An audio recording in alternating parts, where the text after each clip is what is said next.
Hello and welcome to the Sports Show with Bob Spino, where fall has arrived and Mr. October, whoever that may be this year, is about to be at bat. Bob, what is going on in sports? Well, since you mentioned that, let's talk about baseball for a minute. The Yankees always seem to luck out just when it seems like they're going to get, kicked out of the playoff spot. But they won 3 games this week against Texas. Texas gave me no wins at all. And Tampa Bay helped them out. They beat Toronto 2 out of 3 in Tampa Bay. So the Yankees are half a game in front again. It's going to come down to the end. But I think this is the last week the Yankees are going to hold on because they got to play Boston on the weekend and then go to Toronto and then at home to Tampa. By that time, I think Toronto will start to pull away because their schedule gets easy. The Red Sox gets easy and the Yanks get hard. So the Yankees had it pretty easy this past week, though. Football starts tonight. I want to say the Thursday night game is it's Texas or Houston at home against Carolina, and I'm kind of leaning. Texas is going to play their third string quarterback because Watson can't play, and I guess Taylor got hurt, and I don't even know who the third guy is. Carolina's 2-0. They could win. It's on the road though, and it's on it's on national TV, so I don't know. I'm leaning a little towards Houston, but I don't know because I'm not sure about the quarterback. I really don't know. Basketball is getting geared up. I know them and hockey are getting into camp, and this is the big time of year, That's what we got going on. But also today, folks, we're gonna do a little change up pitch here. We're gonna delve into a topic, and that topic is what rules would you change about your favorite sports? Our sports are not perfect. There's always room for improvement. There's mistakes that get made in incorporating new rules, and the game can change in ways from a rules standpoint that can hurt the game or help the game. So Bob and I are going to kind of siphon through the different sports and see what changes we would make to them. And it'd be interesting to hear your commentary in the comments section, what you think, what changes you would like to make for your sports as well. So let's get all in on this and share our thoughts. And so let's start off with football, Bob.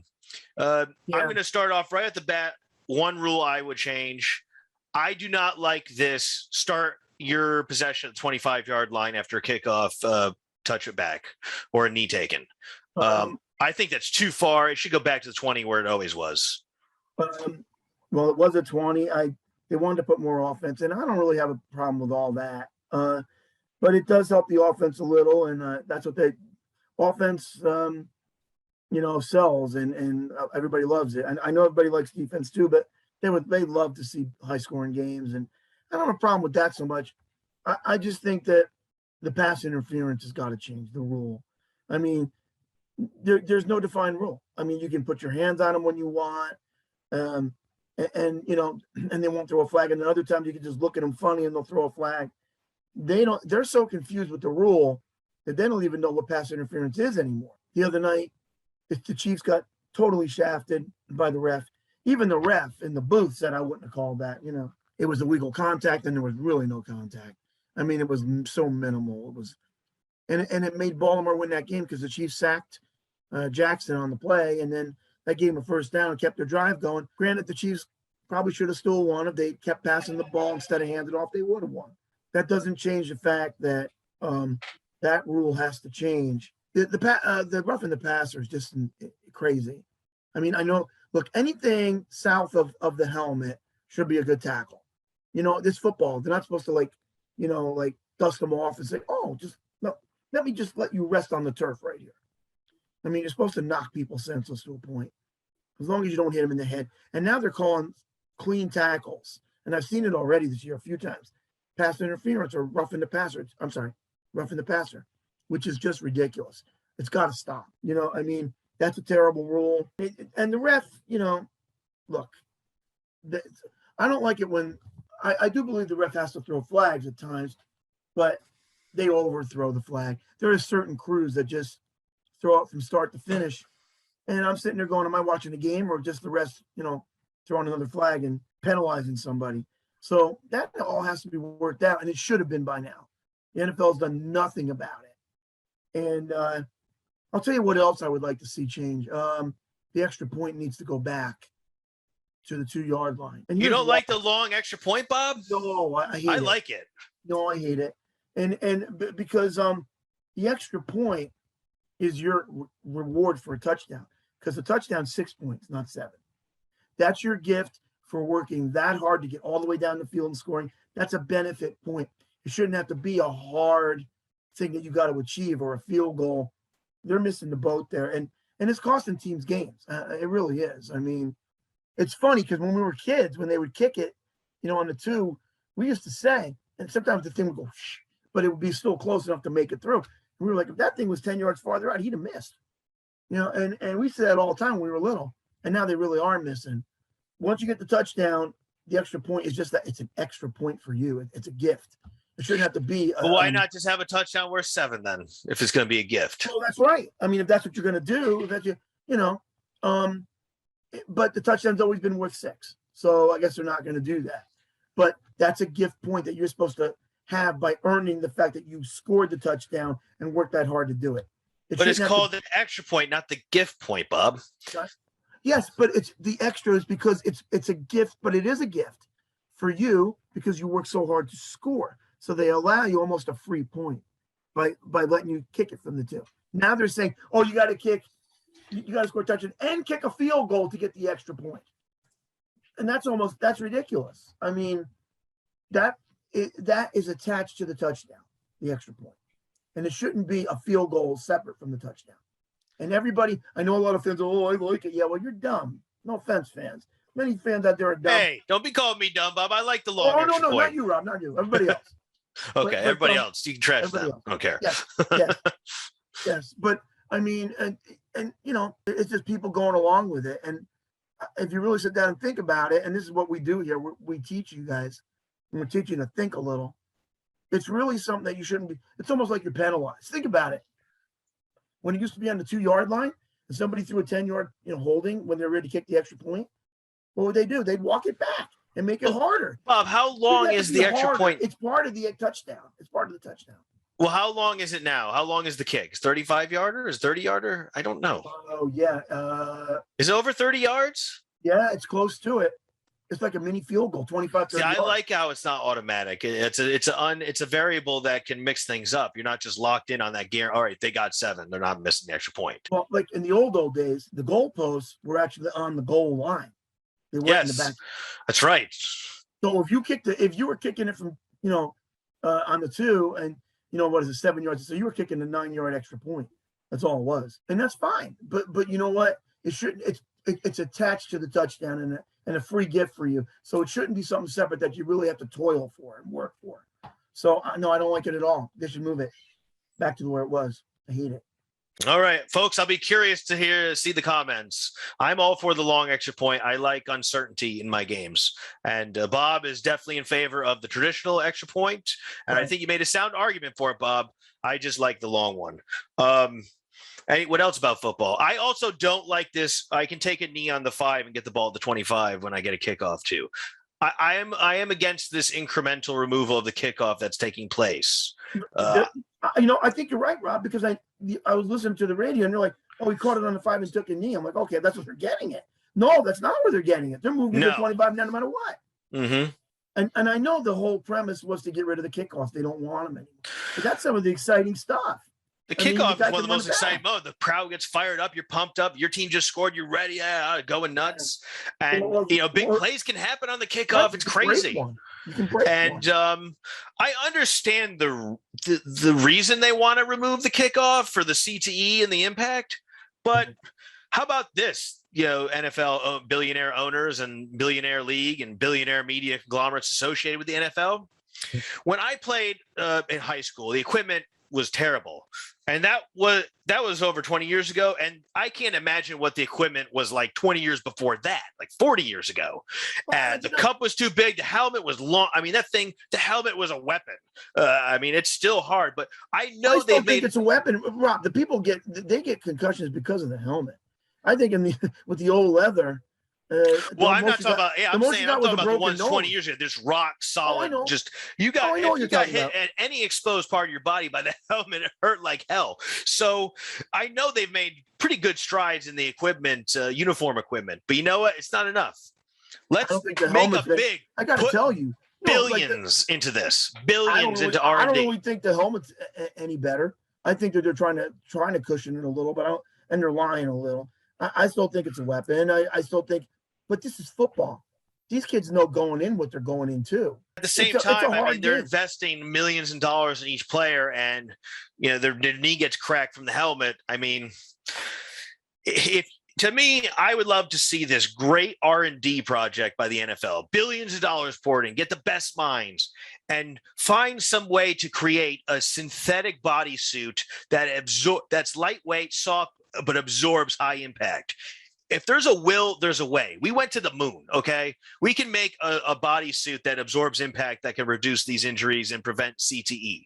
But it's going to cost you. You're probably looking at like $10 billion R&D here. So they probably won't want to do that, but that's the way to go, not remove the kickoff and start at the 25. Well, right. Look, they're not going to look. 10 million is nothing for the teams, but I mean, exactly.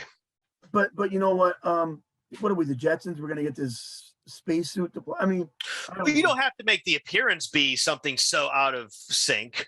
It doesn't have to be Starship Troopers, but it could be something akin to a more full, like a kind of hood type setup, but absorbing the impact. I have no doubt that if you put the greatest minds together and you fully fund this baby, you'll come up with a synthetic bodysuit that could really eliminate a lot of these injuries and prolong the careers of some stars. Because how many stars in football have have their careers ended prematurely due to these injuries and the lifelong effects of CTE and whatnot. Well, you know what though? Probably for years, players had concussions. They still went out there and played great for years. Did it affect them years later? Yeah. But you know what though? Whenever you play any sport, and thanks to my chiropractor, I have a pretty bad back. But I play basketball every day. A lot of time on hard concrete and sometimes and inside too. But I mean, that does take a toll. Look, sports take a toll on you. Your body's a machine. You overwork it. You can sit there and that's another thing with these kids. They're like, oh, I got to do more. I got to lift. No, you don't. You got to rest. You have to rest. You can't work out, exercise hard every single day. The rest is equally important as the exercise. Right. And you don't got to play every single sport every single season. If you stick to one, that's what you got to. You don't belong in other sports. You're obviously not as good. If you're good in one, the best one, stick with it. Because you're not going to be good in all of them. I'm sorry. Most of the time, you're just not. So, I mean, in high school, though, I mean, the other sports kind of keep you in condition for your primary sport. You know what keeps you in condition? Being 18. That's what keeps you in condition. You're young. You're not going to. I disagree. Unless you eat yourself out of house and home. No, you're just okay. not. So let's say you're a high school you're a basketball player, but you used to play. You played soccer. I was a skinny kid. You played soccer every year, okay, and then all of a sudden you decide, I don't want to play soccer anymore. I'm gonna just wait till basketball season. And you play video games and eat Cheetos and stuff. Guess what happens when the other kids that played soccer all fall come to the basketball team and then you show up? You go be smoked. I'm telling you right now, you're gonna get smoked. If you skip that soccer season and you're eating junk food and playing video games, you're gonna be out of shape for basketball for a while. It's gonna take you more than a week, maybe a month. But that takes, that tires you out, all the sports at once if you keep going. And it actually makes you less good in the sport you're best in because you have divided attention, and that's what people don't talk about either. I mean, if you want to be good and you want to be, you got to stick to one, The problem with the world, focus on it outside of the season too. If you're in high school, for high school kid, if you want to play basketball, you got to be playing basketball year round. But you know what?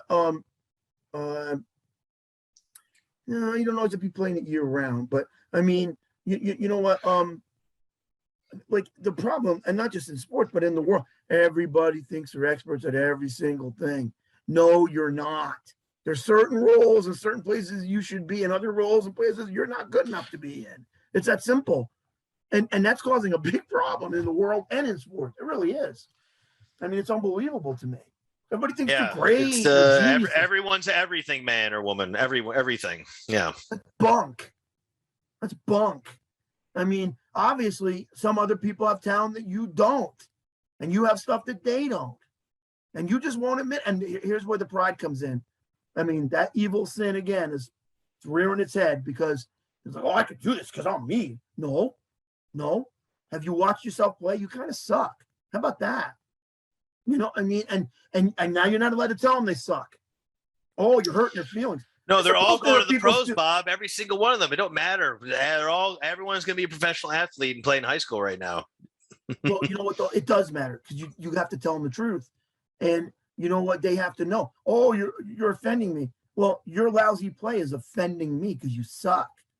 You need to you need to learn that you're not that good and you need work. I mean, and you're stealing my money because if I'm going to the game, I'm paying to watch a sucky player. How about that? Yeah, I mean, and you're stealing the company's money, the team, because you suck. How about that?